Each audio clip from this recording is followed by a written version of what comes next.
I mean those that have been put before court. So once it's gone, so that means that the court could find you guilty or you plead guilty. But either way, you could end up potentially.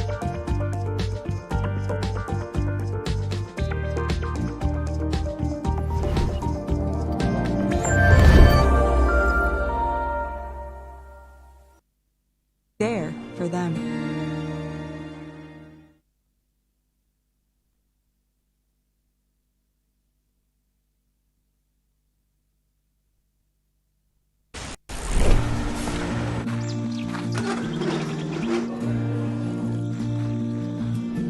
At World Remit, we understand what the journey is about, how it can sometimes take a little distance to bring us a little closer together. With ways to save more when you send more, World Remit is here for you, so you can be there for them.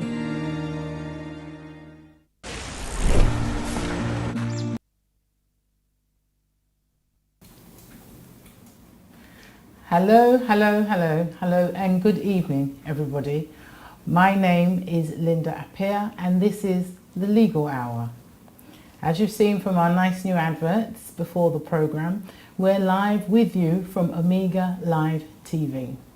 We're being sponsored this evening by World Remit for all your money transfer needs. Hopefully you've all done your transfers, all know how to use World Remit, either via their website or via their app.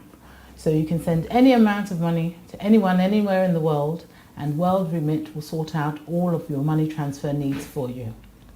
So what are we here to discuss this evening? We are here to discuss landlord and tenant issues. A specific one this evening, but I've just thrown it out to you because of course many of our clients have different landlord and tenant needs, different landlord and tenant issues. Please do join us this evening. I'm not by myself, but join me as well this evening to ask any of your questions on landlord and tenant issues this evening. So again, what are we here to discuss? We're here to discuss what happens when you are living in a property and it's not in a good state. It's not in a good condition. What can you do about it? Who do you talk to? Who do you speak to? How do you resolve the issues? Whether you be the landlord with a property that may not be in a good state, or you be a tenant where the property may not be in a good state. Omega Live TV, like us, subscribe, share. Please do, because we can only work if you help us to help you. You want all the advice, you want all the information that you need, please subscribe to Omega Live TV. Subscribe, like, share to as many of your friends as you can, wherever they are in the world. Because of course these landlord and tenant issues are worldwide, happen to a lot of people, especially in the corona period, especially now when people are living in difficult living conditions. Yeah, so do call us, do call in, do send me messages, do ask questions, whether you're camera shy or you're phone shy and you don't want to speak whilst live, send me a message, ask your questions. So as I said, like, subscribe, join the conversation. So who am I with here this evening? Well, a very esteemed lawyer who is a good friend of mine, and her name is Mrs. Josephine Noniello from Jan Towers Solicitors.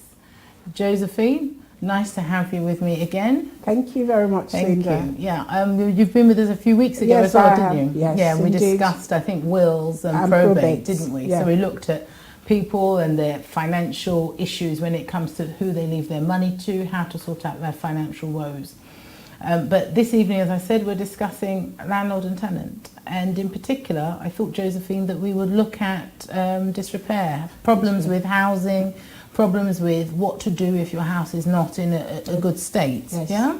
So if we can start first, viewers, before I actually talk to Josephine specifically about different examples we've got, when I'm talking about disrepair and I say disrepair, what really are we talking about this evening? We're talking about a rented accommodation, rented from a landlord who owns the property, who is the legal owner of the property, who have certain duties, obligations by law to maintain the property in a certain condition. And that's what disrepair falls within. Disrepair, you cannot maybe bring an action against yourself if you're living in a property belonging to yourself, or if maybe somebody have invited you to stay with them, or you're living with them as what is called a bare tenant, where you have no legal rights. So really, landlord and tenant issues fall within people who have legal rights. They're paying rent to a landlord, and the landlord is receiving rent from a tenant. Sure. So when we talk about disrepair, if I say that if you're living in accommodation, there's something wrong with it, it's not in a good condition, those are the types of cases we're going to be having a chat about this evening, aren't they? Yes, that's right. And so when we say not in a good condition, can you give us some examples of cases that you've come across about where there are houses that are not in, or flats, not in a good condition? Property is not in a good condition if water is coming through the property, be it through the wall, be it rising damp issues, or it's coming from the floor upwards, be it that it's not properly ventilated, so you have a lot of condensation. It could be through the wall, it could be through the roof, water penetration. Again, your window, it could be maybe is in a bad condition where the frame of the window could have splinters, could be broken, could be falling away from the actual, the pane is falling away from the pane, or even the window pane has been eroded over the years because of poor maintenance, and it's become porous and it crumbles. That's another form of disrepair. It could be infestation of mice, rats, cockroaches, and so on and so forth. So there are so many different examples of disrepairs. Mold on the wall, black mold. It could also be that the kitchen units are falling away, and there's leakage through the pipe work. The tiles from your bathroom is falling away. So there's different areas of disrepairs that you could look at and call disrepairs, where your property or your house you're living in is not in good condition. So you touched upon two things I think quite interesting. First, you were talking about different types of tenancy, different rights that you have. So if, for example, I'm homeless, okay, and I've been homeless for, I don't know, 3 weeks, and I need somewhere to lay my head, and one of my cousins, a relative of mine, says to me, well, I've got a spare bed, you can sleep on the sofa in the downstairs living room. And I go there, sleep there, and then as I'm sleeping, just about dropping off to sleep, then I see something run across the floor. And then I realise that my cousin's got a rat problem. Am I then going to go and make an application or go to court and say, yeah, the property's in a state of disrepair, this is disgusting, so therefore give me some money? Oh, no, not at all. There's, like I said before, you have a contract which is called the tenancy agreement. Is there an agreement between you and the person, be it your cousin, that they receive a certain amount of money from you, be it weekly, daily, monthly? Because that binds the two of you, that agreement. The fact that you, in exchange for the money you've paid to your cousin, you acquire a right to peaceful, it could be a common law right, or it could be a codified, it could be legal, it's got to be legal, whatever type of agreement. It could be verbal, it doesn't have to be written. Sure. But you have a contract. Contract can be verbal, but it's an agreement. This contract, when I say contract, I mean agreement between the two of you. You pay some money, and as a result, you have a specified space which is yours. Or if your cousin is just doing you a favor and say you can stay for a couple of weeks until you sort yourself out, no, you cannot bring a claim against your cousin. So that means I have to live with the rats? Well, you can find an alternative arrangement because it's a favor. Yes. Yeah, and so there's no contractual obligation and all of that, so there's no agreement. So we're really talking about where there's some sort of formal agreement. It can be family members, yes, but there has to be some sort of formal arrangement. That's right. Because I think the way in which I try to explain it to clients is you're paying for a service. Yes. The service, I'm the tenant, so the service I'm paying for is to stay in the property. The service you, the landlord, is providing is to make sure the property is in a good state of repair. It's in a decent condition for a person to live in. That's it. So let's look at some examples, because I know you are a disrepair specialist. And so I know you have probably hundreds of thousands of all sorts of interesting tales to tell people. Yes. Also as examples. So for viewers, if you want to call in, do call in, ask your questions, listen to what Mrs. Nonyelo is saying to you. Listen to the advice, listen to the types of cases where you can actually go to the landlord and say, look, there is a problem here, can we please try and sort this out, yeah? So like I said, do call in and chat to us about it, and try not to be shy. We will answer your questions as best as we can. So just going back to you, Josephine, and just saying to you, examples, what sort of examples are we looking at? There's an example of an elderly, really elderly gentleman, and his case, very pitiful.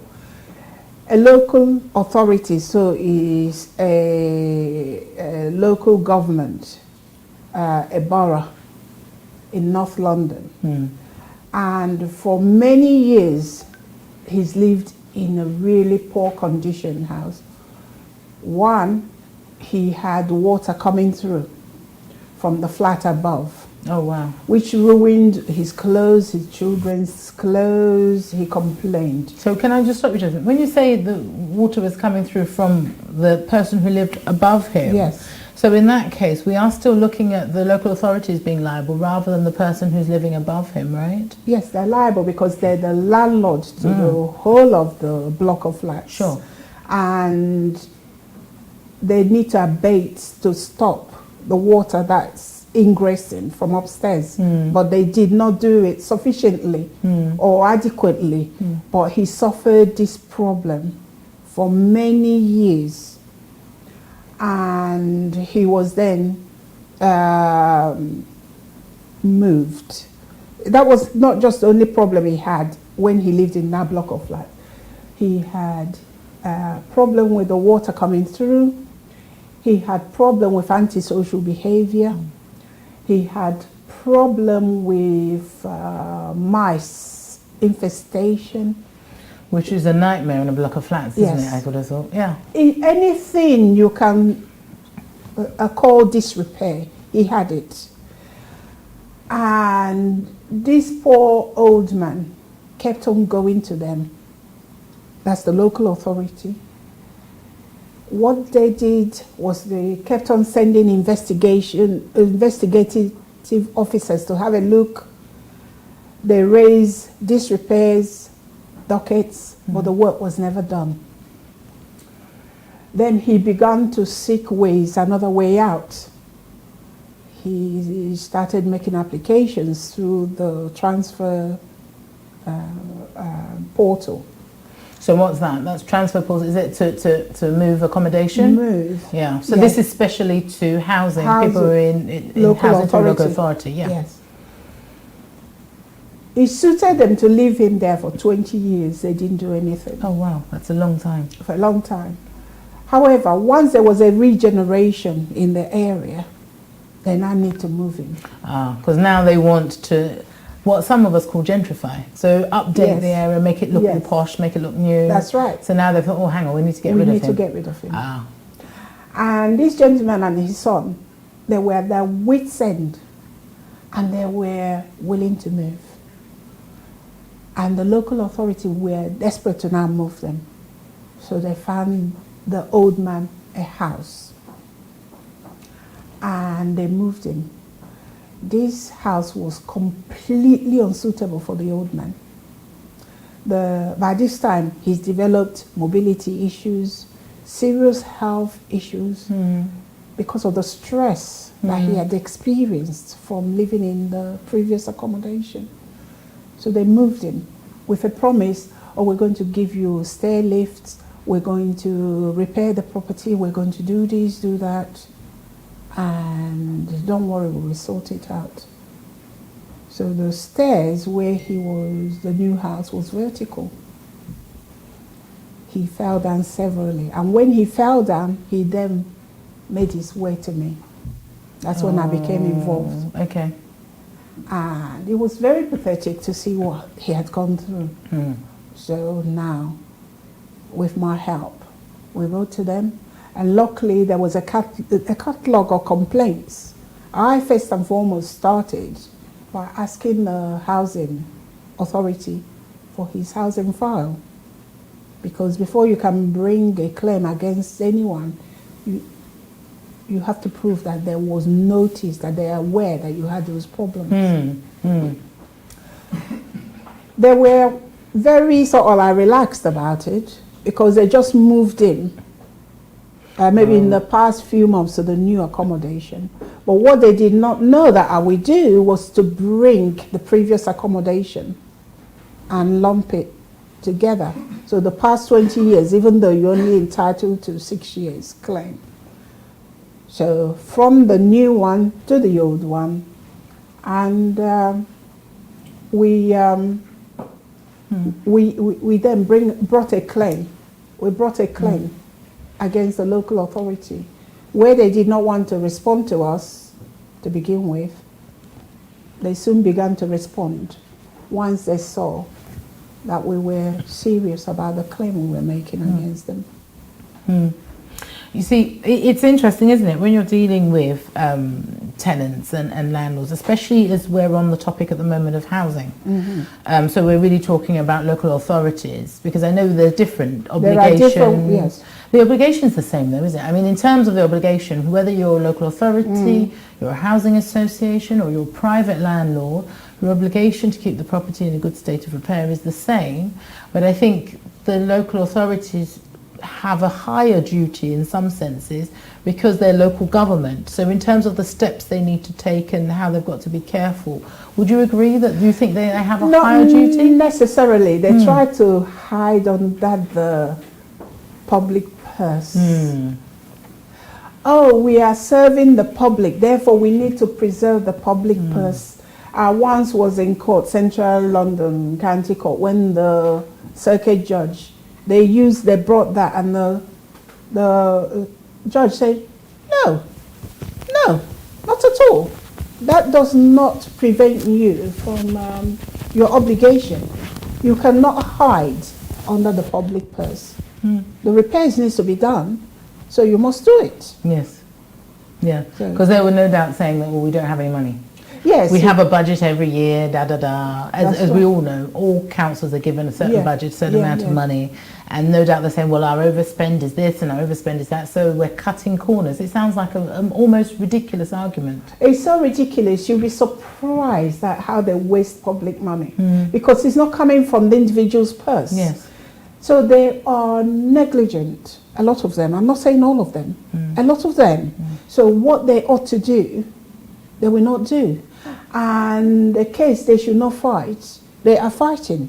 Because the more you fight a case, the more costs that will accumulate. Yes, and that has to come out of the public purse. Public purse. Which is right in some senses, that yes, they've got to keep an eye on the public purse, but that doesn't negate their duty or responsibility to their tenants. No, not at all. Exactly. And some get really sort of like, how dare you kind of challenge us, and they get really precious about their position. But at the end of the day, people still need to live in a good condition according to the law. Yes, exactly. And there's a law that governs it. Whether it's written in the contract, but there are laws that will help you. It's implied that the property you rent out to somebody must be in a good repair order. Yeah. So whether your contract, even if you've got a simple contract, let's say from a private landlord, a simple one that says how much rent you pay, when you pay,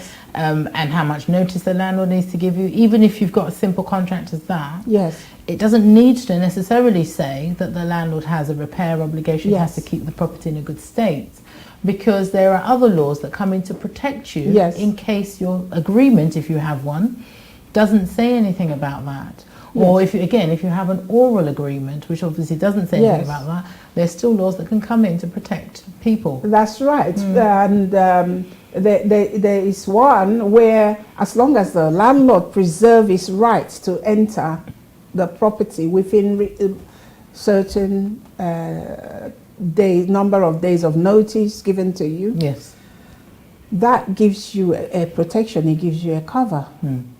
And even if you don't have it formally written, where the landlord, maybe on occasion, have now given you notice that he's coming or have entered the property and or send his workers, agents to come to the property, then they are on notice, because it's implied that they, by virtue of doing that, have reserved their right to come in and out of the property. So therefore you don't need to give notice, because a lot of them will also rely on your behavior.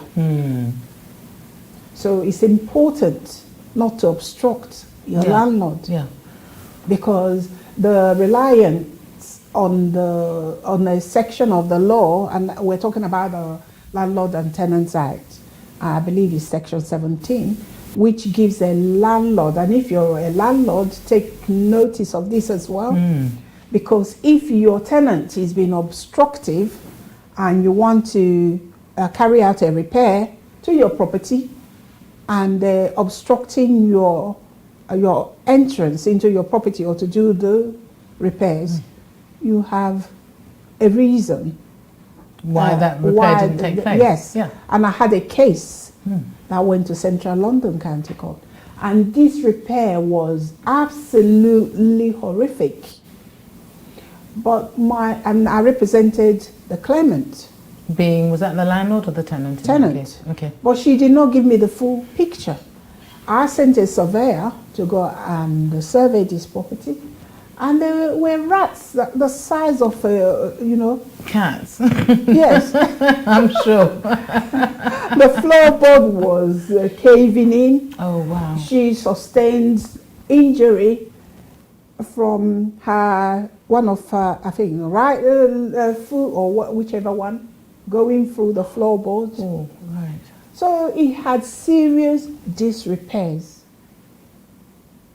But by the time we got to the court, the landlord was able to show that on so many occasions she refused, even had the workmen give statements, witness statement, to prove that she would not let them in. Oh. And she was under the misconception that as long as the property remained untended, then she would get her claim through more successfully. Whereas if she'd been honest, she would still have received damages. But perhaps not the level she was thinking. Maybe the level, maybe not, but she obstructed. Yes. It was an obstruction. Yes. So it's very difficult to make out her claim in that case, isn't it? She could not win. Yeah. And also because, presumably, sorry to cut you, but presumably because had she told you that, look, there were a couple of occasions they came and it didn't, you could have then preempted that the landlord would come up with this. You could have anticipated that and then moulded her case according to the facts as they really were, rather than what she preferred to tell you. Particularly when we went into mediation and the landlord offered money to settle. And had it been that we were aware of the true position, would have advised her to take the offer. Yeah. As it were, it was on the day after it's gone through, her evidence were tested and theirs was tested, and she was found to have obstructed. And this was the landlords get out clause. Yes. So there are ways, landlords, if someone's suing you, you can defend yourself if you have genuinely made efforts. Yes, yeah.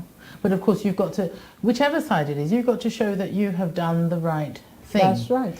And that brings us on to, in terms of doing the right thing, another issue I think that you often come across with tenants and landlords, when the property is in a state of disrepair, I certainly have this experience, I know you do too, of people who, tenants, who then think, oh, okay, well there's a rat problem. My landlord is therefore not entitled to his rent because he hasn't solved this rat problem which I've had now for 3 months. Yes. What do you say about that? Never. That is my first and foremost advice to anyone, is to pay your rent, because two rights will never make two wrongs will never make a right. Indeed. And it could be a disadvantage to you by doing that, and it depends on which judge you come across. And you can take a view. Never put yourself in a position where someone can take a view on your position. So a judge could turn around and say, no, why should you withhold the rent? He needs to pay his mortgage. Yes. Because remember, this is somebody, even though that you have an obligation for him to pay his rent, he's got an obligation to the mortgage lenders to pay. Losing that property if you have not paid your mortgage and the rent. So if he hasn't paid his mortgage and you haven't paid your rent, he will lose the property by the mortgage companies repossessing and taking back the property in order to take the money they've lent the landlord. So you in turn will become homeless by so doing.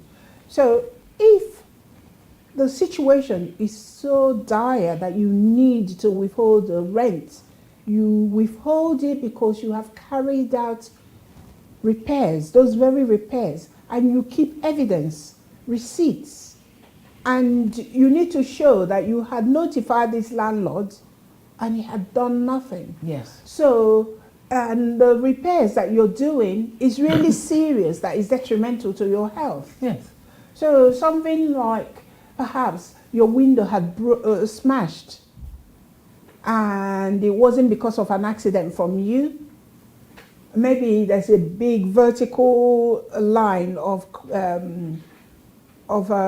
crack to your window, and then suddenly the wind blew one day and it just caved in. You notified the landlord ignored you.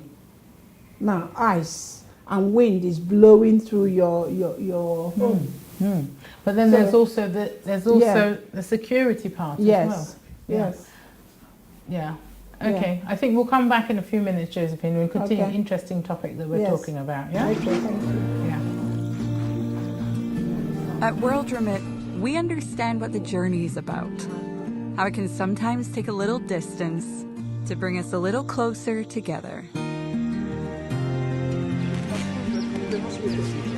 With ways to save more when you send more, World Remit is here for you, so you can be there for them.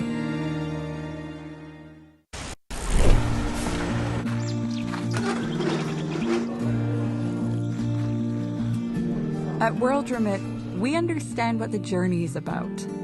How it can sometimes take a little distance to bring us a little closer together. With ways to save more when you send more, World Remit is here for you, so you can be there for them.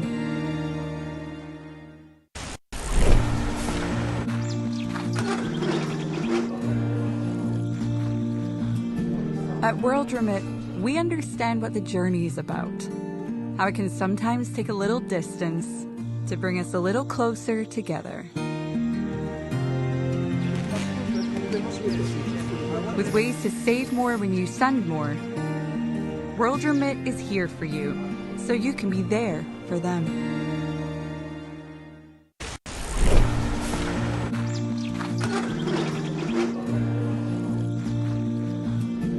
At World Remit, we understand what the journey is about, how it can sometimes take a little distance to bring us a little closer to... I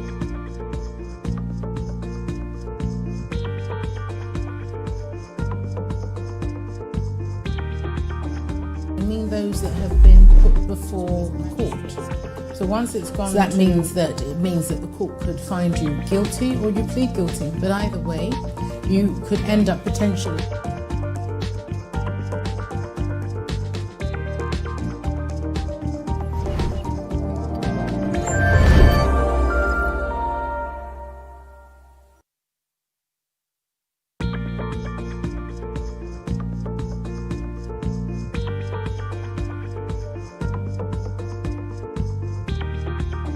I mean those that have been put before the court.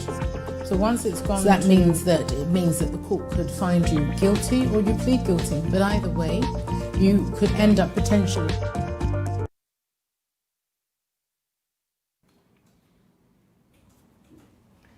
Hello viewers, we're back again. Hopefully you got a lot from that advert and you're doing your World Remit transfers right now.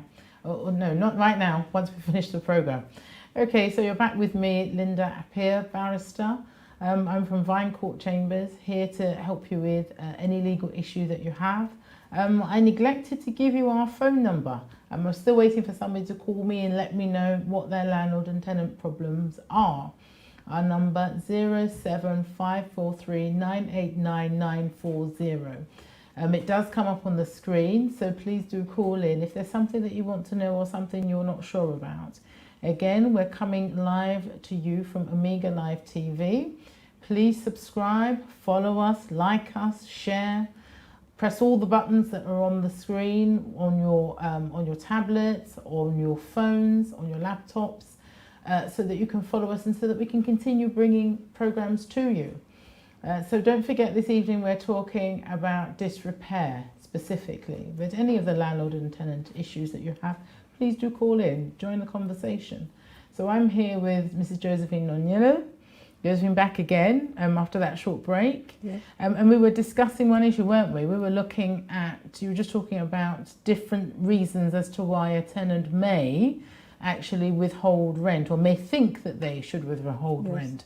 And we were talking particularly about, I think you're giving an example, if a piece of glass is broken on your window, etc. So if you carry on, Josephine, what were you saying? Yes, so in cases of emergencies such as that, you have put the landlord on notice as you've telephoned him, you've emailed him. Proof, telephone, it could be your word against the landlord, but your telephone statements could show that you phoned that number at that particular time. There have been instances when I relied on telephone statements, email, texting. It could be WhatsApp message, my window is broken or my window is cracked. Please come and repair it.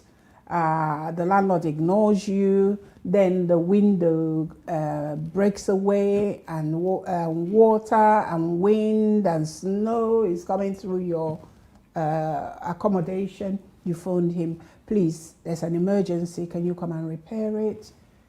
He will say to you, okay, tomorrow morning maybe I'll come. In the meantime, put a newspaper covering over it. Well, that's not adequate it's not protection. Satisfactory, is it? No, yes. It's not. So you wait and then suddenly you say, no, I need to repair this and I need to take it from my rent. Now, when you carry out such a repairs and withhold the rent on that basis, nobody can really sort of like criticize you for doing so. There's no such fault as long as you keep receipts from the glazier that at that point in that time when this cracked, that you use the services of a glazier to repair the window. That's reasonable. There is a client of mine who withheld rent, and this is because he's living and is continuing to live in a property that has got a lot of mold and is really very unsightly, really poor.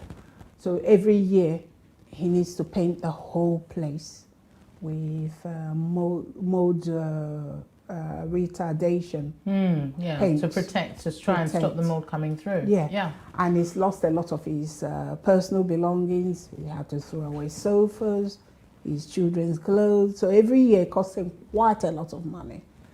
So he started keeping records. So you need to keep records.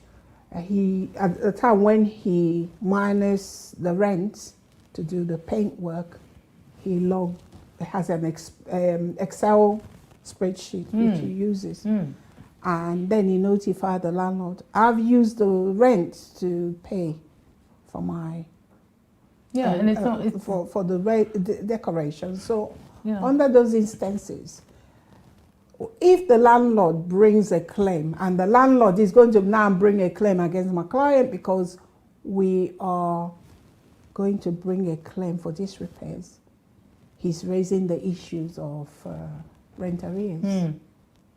So now you'll be able to, or we will be able to prove that the rent arrears was as a direct consequence of the condition of the house, and the landlord had known about it for over 6 years and have done nothing about it.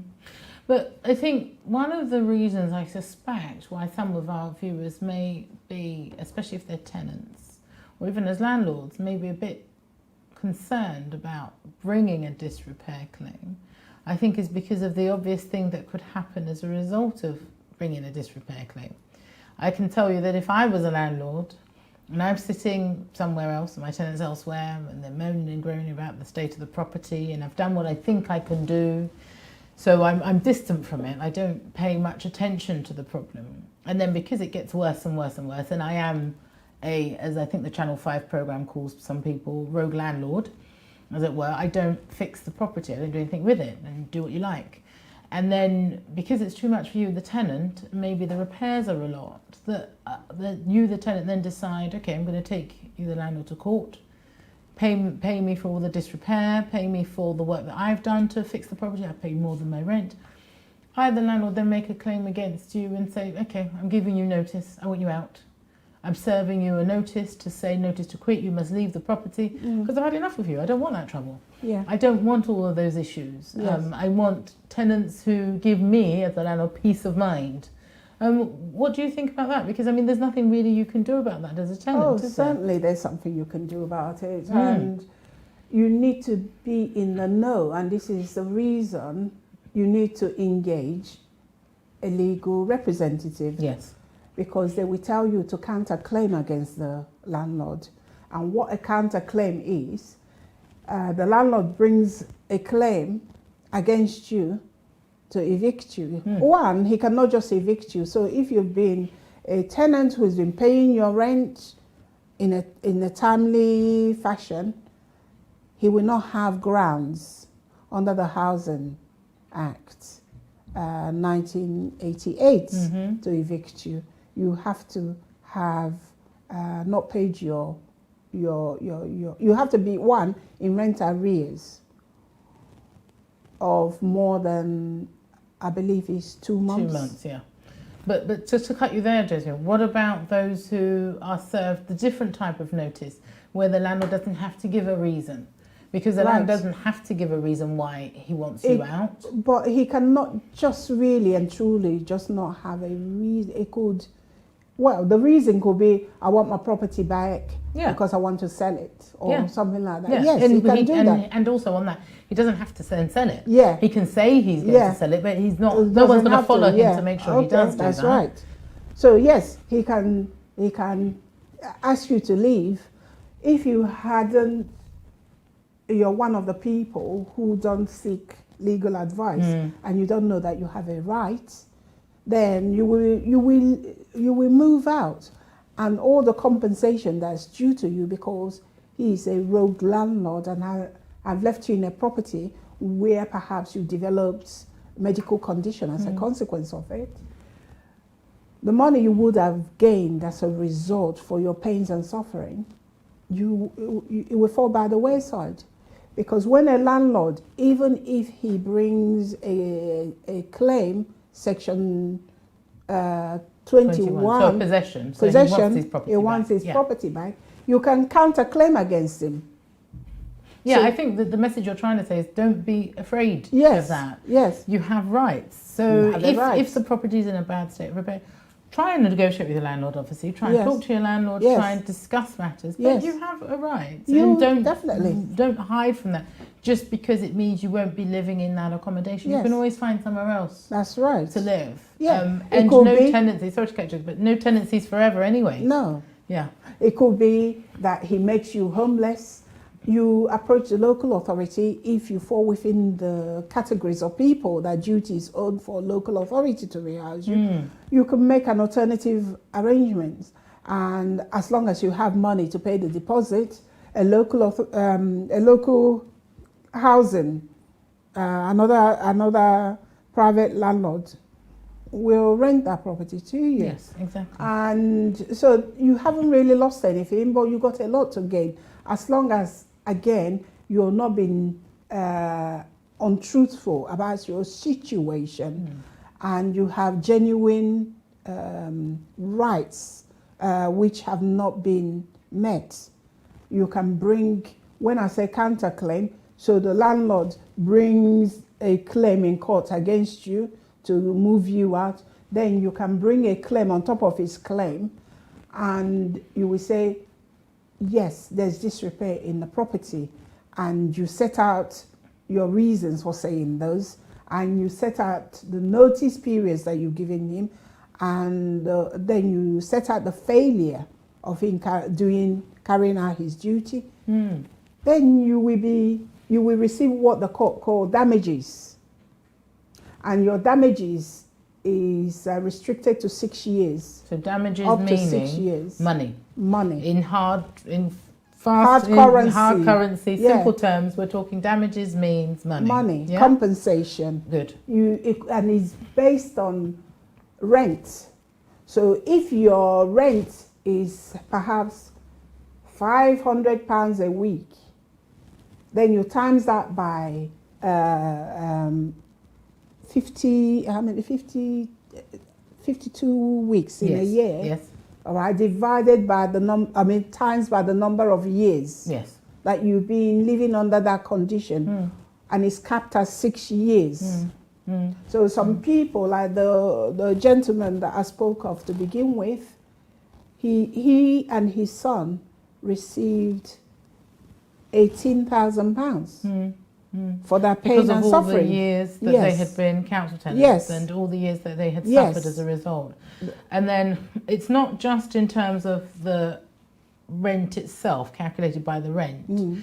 That also brings us on to, doesn't it, another part of it, not just that, okay, there were there was rats, there was this, there was that in the accommodation. It also brings us on to quite a difficult part, I think, of looking at disrepair, which is actually about health. Yes.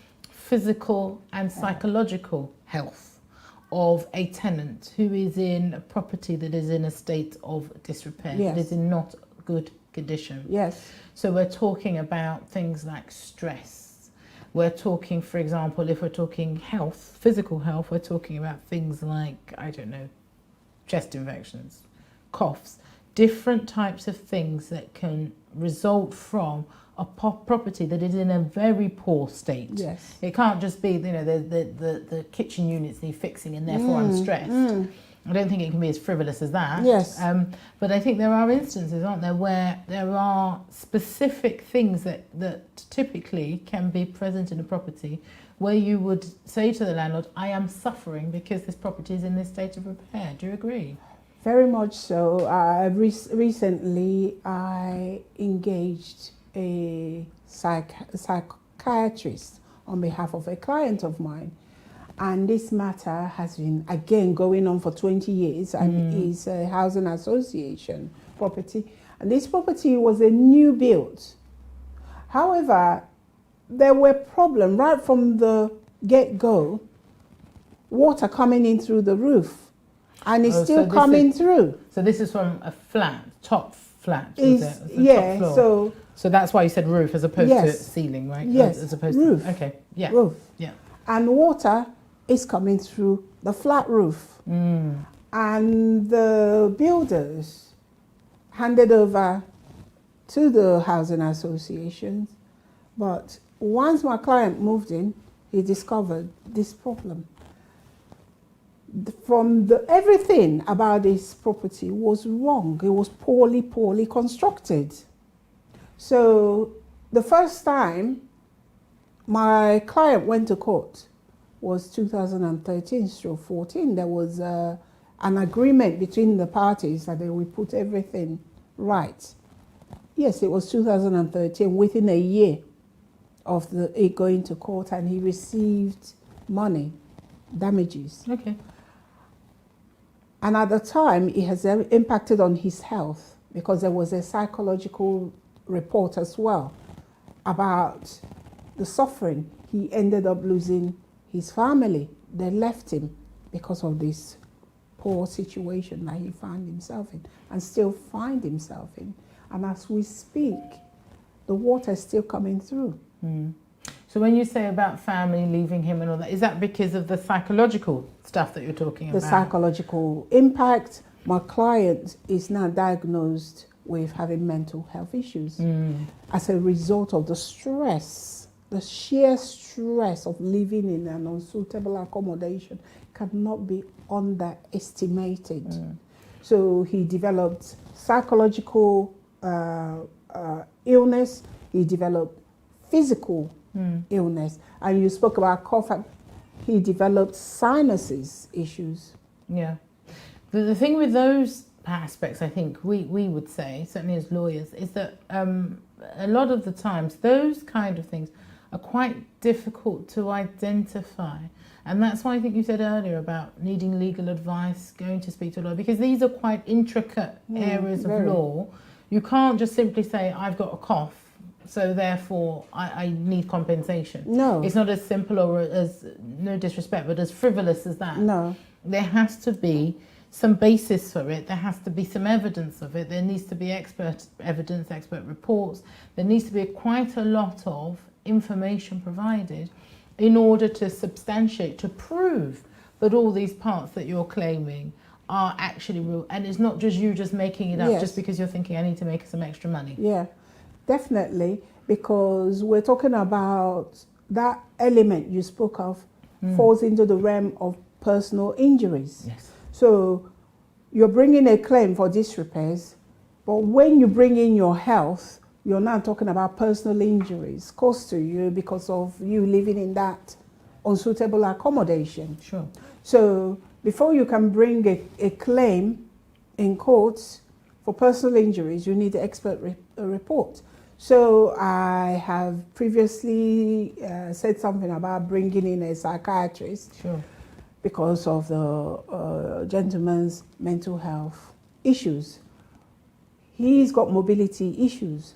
If I want to claim that element, I need to bring an orthopedic expert witness to assess and give prognosis. That is sort of like, when I'm talking about prognosis, is the likelihood of it getting better, how long it's going to last or get worse, and if it will impact on his ability to gain employment and so on and so forth. And when I then speak of sinuses, now another expert area, I need to bring an ear, nose and throat specialist. So without those expert witnesses, I cannot bring each element of the claims that I mentioned. So where I have a psychiatrist report, I can claim and bring a claim as a heading, mental health, distress to his claim and put it as part of the disrepairs. Sure. Because you will need, the judge will ask you, so how do you know, like you said, how do you know these things are? I'm a lawyer, but I am not a psychiatrist. And my abilities will only be restricted to my qualifications. The psychiatrist cannot give evidence on orthopedic unless he's also an orthopedic specialist. Sure. So each area needs to be witnessed by those who are specialists in that area. Yeah, so that's why, again, we talk about legal advice. So Yes. let's take it from disrepair. So let's look at, we've looked at the tenants, what tenants need to show. What about with our landlords? I mean, what is it that landlords should be doing to really protect themselves? I think obviously keep an eye on your property. Definitely. Keep an eye on what's going on. Don't just think that, well, the tenants are paying me money now, so that's it, that's great, I can pay my mortgage.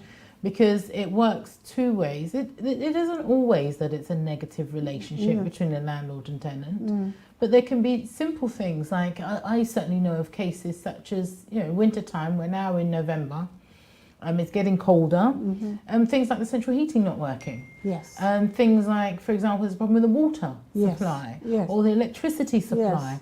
All of these things. I mean, I can give examples of cases of landlords and tenants who have been frustrated with each other, and landlords have access outside the property to electricity supply and have gone to turn off the electricity. Oh, please, if you... Yeah, I know. My advice to you, don't let someone frustrate you into doing something that will cost you thousands and thousands of money.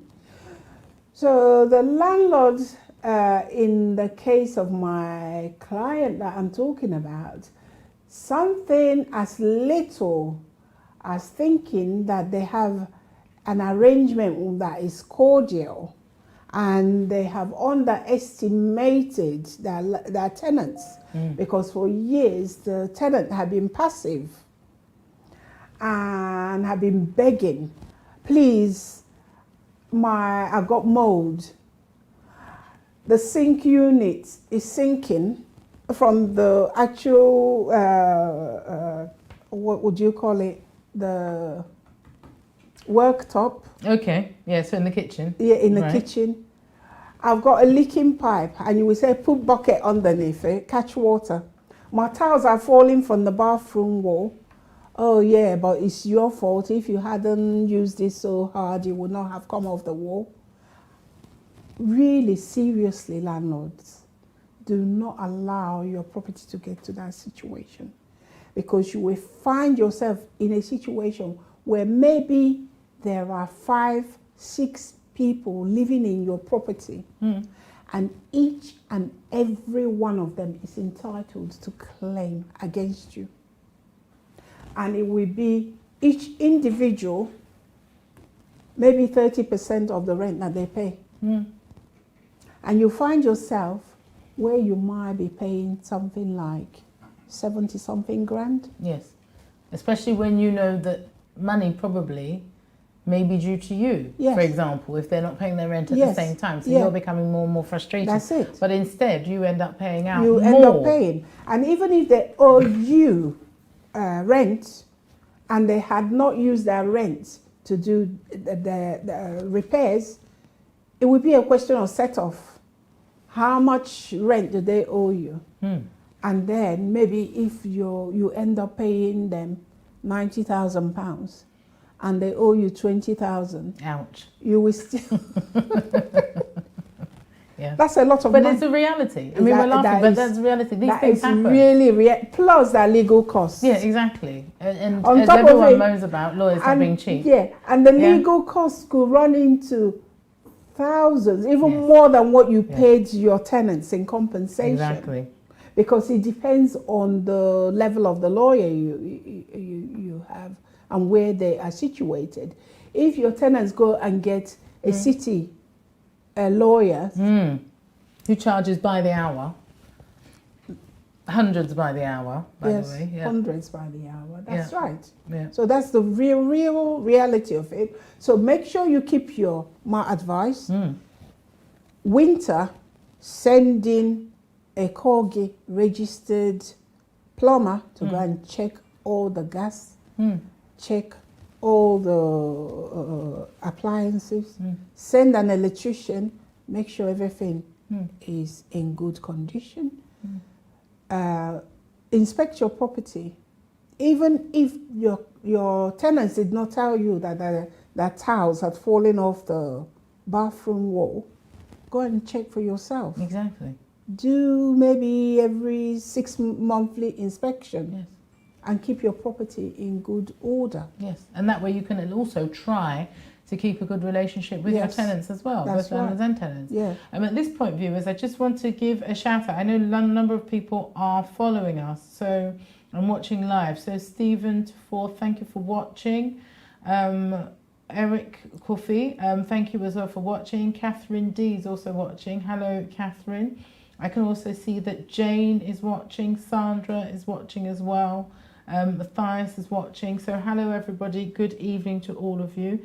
Nice to have you with us. We've still got shy people, I've always decided, when it comes to these issues, in terms of watching to then ask questions and make comments. But Kofi Eric as well is saying hello, barrister. Hello to you as well. Eric, I think there's one at the end. I think you're hopefully saying I'm number one, but there you go. So thank you very much again for everybody who's watching us. You're live with us, Amiga Live TV. Like us, share, follow us on Facebook, follow us on YouTube as well. You can watch it on YouTube. You can also watch on our website as well.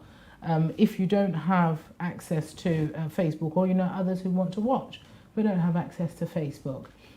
So there are alternative ways, of course, of watching this evening. I'm with Josephine Nonyeno, who is a solicitor who's practicing here in England and Wales. And we're talking about disrepair, aren't we, Josephine? We're talking about all those horror stories of rats the size of cats. We're talking about ceiling collapsing. Yeah, exactly. Ceilings collapsing, all sorts of things that really a tenant could end up as problems in their house, or landlords could end up with as problems in terms of him having to pay compensation. Yes. And I think what we're trying to do is really get the message across to people to take practical steps. Keep records of things that they're doing. Yes. Keep an eye on your property if you're the landlord.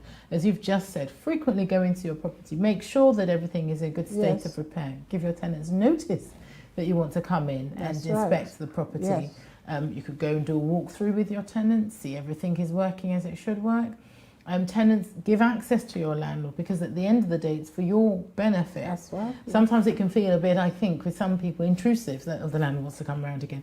But that is only to make sure the property is as it should be, because you don't want a lawsuit if you're the landlord, and if you're the tenant, you want to have a reasonable relationship with your landlord. And enjoyment. Yeah, exactly. Now, Josephine, I wonder, are there any other examples? There's loads of examples I can think of either nightmare tenants, slum landlords, whatever the case may be. But I find that the corporate one, not when I say corporate, I mean like local authorities, housing associations, they seem to be the worst culprits. I had a client whose ceiling collapsed. Wow. In fact. Was he at home at the time? And it's the same. She was at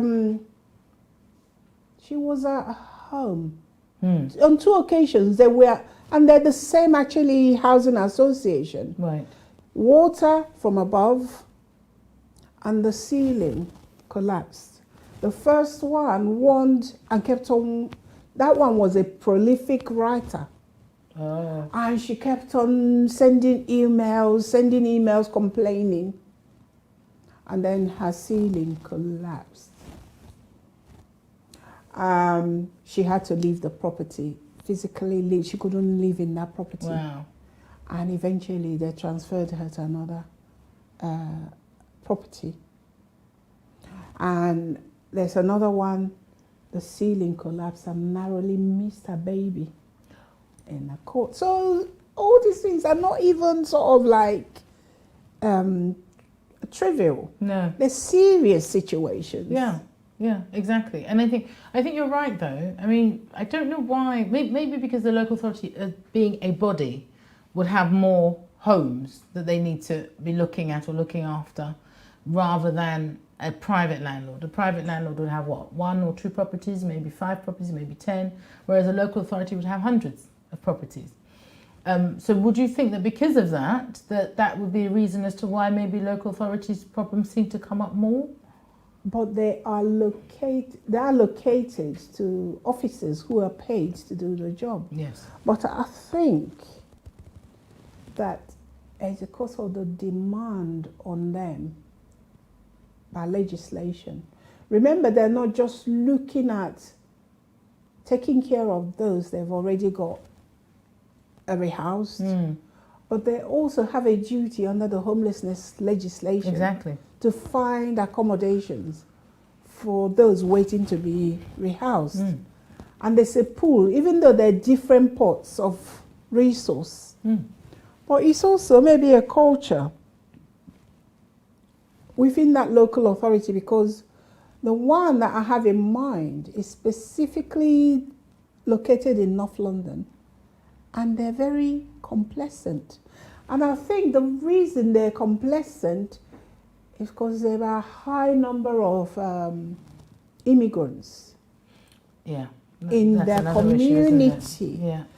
And they believe wrongly that those immigrants wouldn't know how to access legal help. Either access it in terms of knowledge or access in terms of money. Wouldn't you agree? Yes. Yes. Although, but then now they used to have legal aid, but it's been cut. A lot of lawyers don't even want to be legal aid lawyers anymore. No, because not only has it been cut in terms of some accessibility, in terms of it not even being there at all, where it is still there, it's not even at necessarily a reasonable level. That's it. If you just hold on, Josephine, it looks like we've got a question coming in. Hello, good evening, caller. You're welcome on Omega Live. Can we have your name, please, and where you're calling from? Oh, the person's rung off, but I suspect that the person will call back. I'm just getting a message, I think, coming through, so it might be from that caller. I'll check it in a minute, Josephine. Yeah, I think we were just talking, weren't we, about looking at the whole thing about disrepair and landlords, tenants, the relationships and how those things work. What would you say, because I think so far we've talked about cases, we've had different stuff that's happened to people, etc. But for me, I think before we even get to the point of getting to court, it is so important just to try and talk. Yes. Before it becomes expensive, before it becomes litigation, which means going to court and arguing with the lawyers and all of that sort of stuff. Because again, you talked about how much some of these things can cost. And I think that's really the key. But as you said as well, when you're with a local authority or housing association, it seems to me those types of cases are the ones that take longer and drag on for longer, because you've got to speak to one officer within the housing association or another officer within the local authority who then may not be there anymore, talk to another. So it can take a long time to sort things out. And if you've got children especially, I think as a tenant, those are the sort of things that you're quite keen to try and sort out quite urgently. But sometimes it's not even the tenant's fault. So it's the attitude of the officers in local authority. And they feel that perhaps because they got the power to do the disrepairs, action the repairs. If the tenant there to complain, I had a situation where I had to intervene on behalf of my tenant, my client. Yes. And it got so bad, I raised a complaint against my tenant. And as a result of this complaint, there was a vendetta against me for daring to complain. So whenever my case goes before these people in the legal department of the local authority, all of them will be like, they will go and get the best chambers to come and sort of try and argue, or try and shut down your case. Shut down my case. Yeah. And the more they do it, the more it prolonged, because they did not want to give an easy, quick solution to the situation. It would be, how dare you complained against one of us. One even confronted me in court and said, oh, you did make that complaint, didn't you? And perhaps that they were not happy about. They were not happy about it, but I will always fight my client's case. But who are you to tell me I should not fight for my client? Yeah. Because at the end of the day, all you're asking for is what is right. And what is reasonable, or what certainly between you and your client you see as reasonable. And no doubt what the judge in the end found as reasonable. That's exactly it. But it blinds them, right? So the arrogance, the sort of like, oh, I work for local authority, I've got all the power, I can do whatever. Oh, you will see, we will shut you down, shut you up, do whatever. To the extent that the woman who confronted me in one court turned up in another, and she let herself down badly because it was a situation where witness statement was supposed to have been served. And unbeknown to me, my email was playing up. So when it was sent, he didn't send the attachment. It just said, please find attached. But she knew that it was not attached. She admitted before the judge that she knew that it wasn't attached. So when I said, but you knew my phone number, I've dealt with you so frequently, why didn't you notify me? Indeed. She said, well, it's not my job to tell you anything. The judge sat up and looked at her, glared at her like that, and kept quiet. Then the second time was when I was trying to, with the same witness statement, telling the judge that it was sent. And this was signed whenever. The judge asked, when was it sent? I told the judge. He said, no, it wasn't. No, it wasn't. I was listening to you outside when you were given conference to your... Wow. The judge banged her hand on the table and sort of like, this is the kind of behavior I do not want to see in my courtroom. Yes, because of course, if a lawyer is having a conference with their client, confident, you are not, of course, supposed to be eavesdropping, even if you think it's to your advantage, because your case is your case. So that's quite bad, isn't it? That was the last time I saw the woman. Oh, wow. I think the judge reported her. Oh, that's bad, isn't it? We've got a question, Josephine, if it's all right that I can ask you. I think it's come through on the text messages. And the person said, I don't have a name here, that I'm a private tenant and my... Oh, hang on. Yeah, sorry. I'm a private tenant and my landlord has not fixed the back door of the property and the back door is broken. What can I do about it? Right. What she needs to do is tell the landlord about this and have evidence that she's told the landlord. When she says broken, I'm not sure how. It just simply says broken. So, but she needs to put the landlord on notice. Yeah. She's supposed to give the landlord a reasonable notice. Yeah. And if the landlord continues not to repair that property, then she needs to go and seek legal advice and then see the way forward. And a lot of landlords, they will act once they get a letter from a solicitor. Yes, exactly. I suppose it depends on how bad the back door problem is. Right. Potentially what's happened with it, whether there's any, how much damage there has been caused, if there's any risks to her or her family. That's right. If it can't close the door, then you could all sorts of risks. If it's one that is, she's on the ground floor and she can't close the door and it's immediate harm to her. Now this is the one where perhaps you can do the repairs and then tell the landlord that you've done the repairs, having given them a reasonable notice, and keep records that your money went towards fixing the back door, because otherwise the land can't really complain about that, do you think? So might not like it, but he can't complain about it, because otherwise you've given him reasonable notice, he hasn't done anything about it, you and your family potentially are at risk, and therefore you just want to fix it and make sure everything's done right. Yes, that's right. I also want to give a shout out, thank you everybody, sorry to that caller as well, or that person rather, for texting. You didn't leave your name, so I can't give you a shout out.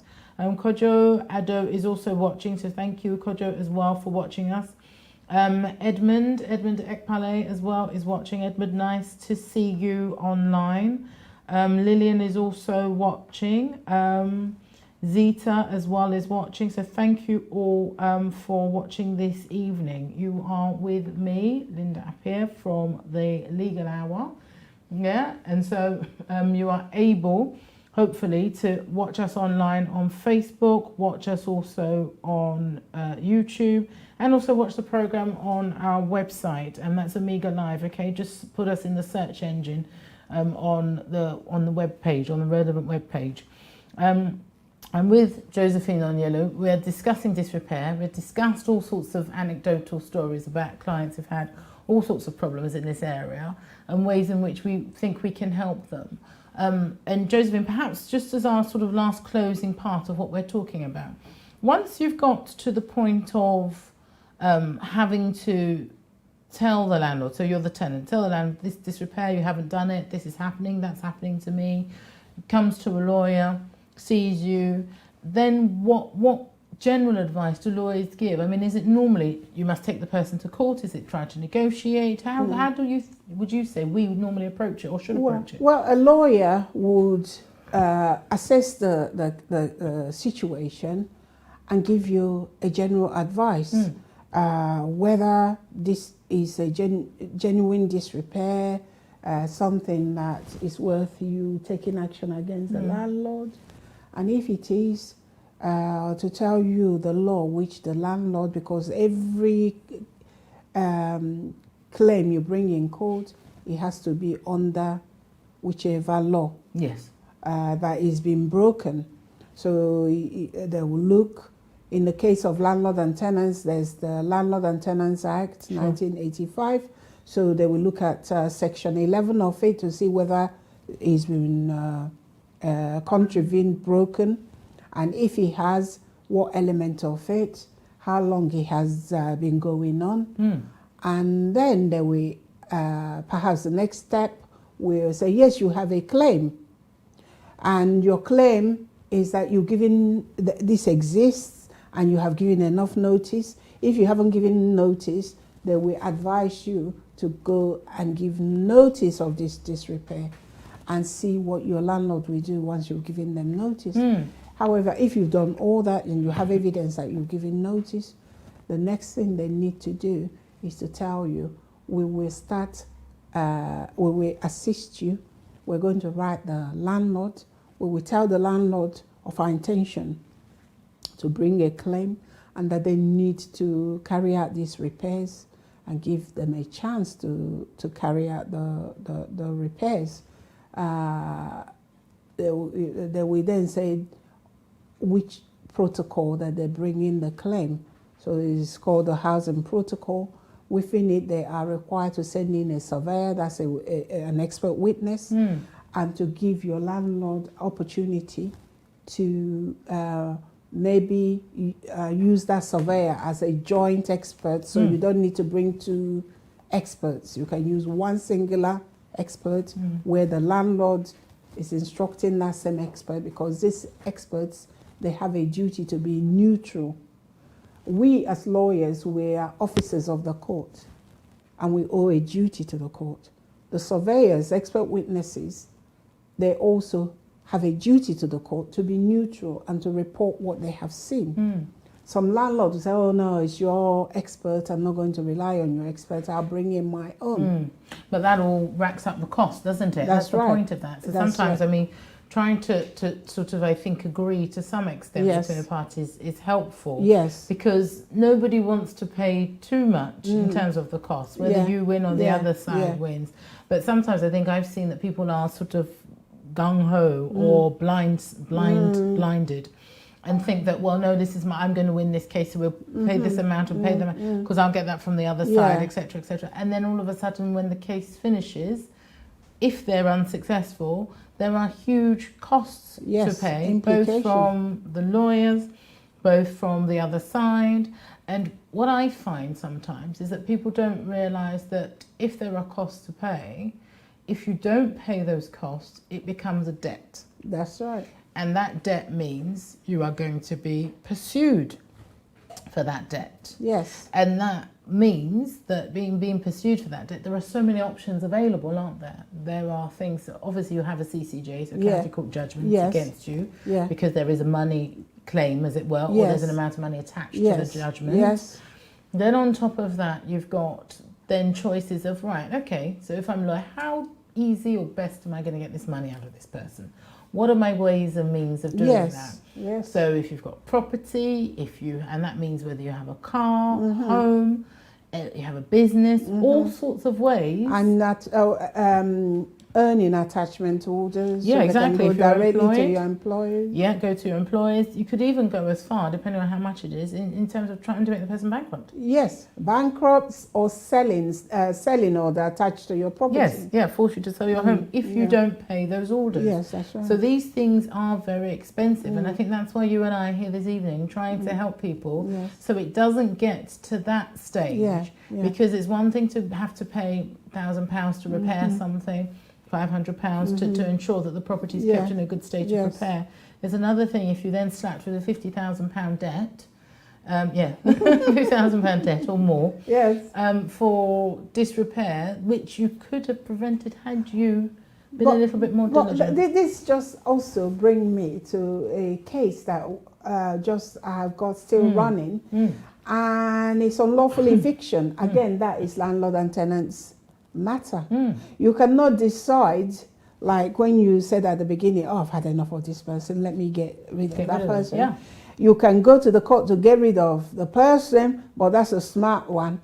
The unsmart landlord will now go and pack the tenant's things out and throw it out on the street. Oh God, that's when you're really in serious trouble. Yeah. And we've had something like that, haven't we? Yes, definitely. So, definitely. Thank you. So I think we're trying to tell viewers, whether you be landlord or tenant, local authority, housing association, whatever your relationship is that do what you are supposed to do if you want to avoid having to pay costs, pay more money, pay compensation, pay damages, the sort of sums that we're talking about. And it's not unusual to have claims in the tens of thousands as opposed to £1,000 or £2,000, depending on the extent of the harm that's been caused and what type of claim it is, okay? So I do want to thank Josephine Nonyelo, thank you so much, from Jan Towers Solicitors, for being with us this evening. We've packed in a lot this evening, giving you a lot of stories, a lot of tales, a lot of information about different examples that we have as practitioners about all sorts of things that happen to all sorts of clients. We've had former clients, other colleagues' clients as well, and situations that we have seen ourselves personally. So I hope that's been helpful to you. Don't forget, we are Omega Live TV, okay? Coming to you from our studio, filming live to help you and your family and your friends and anyone you know, your colleagues, etc., to solve your legal problems. I always try to encourage people, do message me, and I do get messages from people who ask me various things about various topics, but I do encourage you to also bring those to the table whilst we're live, because not only to help you, but to help other people as well who may be having difficulties. My name, of course, you know, is Linda Appiah, and I'm a barrister. I'm practicing from Vine Court Chambers. I'm qualified and practice in England and Wales and in Ghana as well. So we're worldwide, and we're here to help and assist you with whatever it is that you want to know. You've seen already that we are sponsored, of course, this evening by World Remit. World Remit for all your money transfer needs worldwide. Wherever you need to send money to, World Remit are your #1 go-to choice for ways in which you can send money to your family, to your friends, or other things as well, even for business throughout the world, and they're just converted into local currency, and then you get your money. So I am going to take great pleasure and leave you this evening. My name again, Linda Appiah, barrister, your host for this evening, having discussed with you landlord and tenant. So hopefully I will join you and see you all again in the near future, where we'll bring another new topic. As I said, message me, like, subscribe, follow Omega Live TV. And with no further ado, I will say good night, good evening to everybody. Thank you for watching. With ways to save more when you send more, World Remit is here for you, so you can be there for them.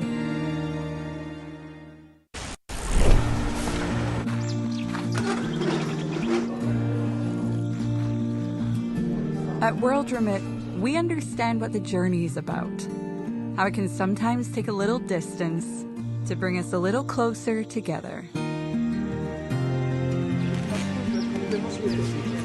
With ways to save more when you send more, World Remit is here for you, so you can be there for them.